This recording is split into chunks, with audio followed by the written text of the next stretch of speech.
बिस्मिल्लाहिर्रहमानिर्रहीम अस्सलाम वालेकुम ज़ैम वकास हरून कतुनको दा वक्त मौजूद यम कांजू चौक के कम ज़की चे द उलसी पासुन ला अड़ाखा एहतिजाजी मुजाहिरा शुरू दा पदे मुजाहिरे के द मुख्तलिफ पार्टियां सर ताल्लुक लरून को खलको गडुन कड़े दे मुंग बतासु तखायो द मुजाहिरे सूरत हाल जमुन सरो से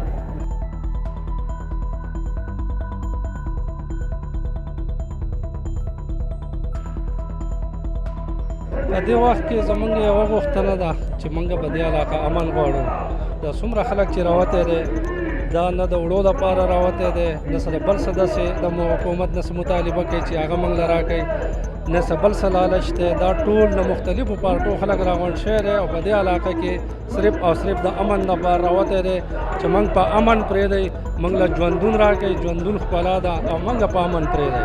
موږ د حکومت نه هېڅ شی نه غواړو، نه دې موږ روډونه غواړو، نه دې موږ دغه غواړو، خو موږ دې په امن پرېږدو. دا خلک هم دې له راوتی دي، همدا مطالبه ده زموږ.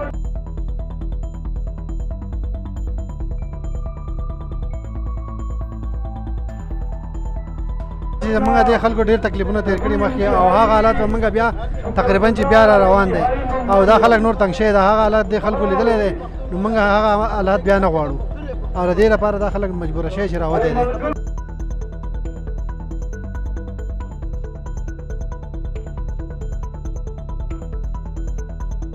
منګه امن غواړو، منګه امن په دې غواړو چې منګ باندې اولم جنگ تیر شوی دی، مونږ ډېر تکلیف تیر کړی دی. زمونږ خویندې میندې بې امنه شوي دي، مونږ د کورونو نه وتي یو، مونږ ښکته په کیمپونو کې پاتې شوي یو.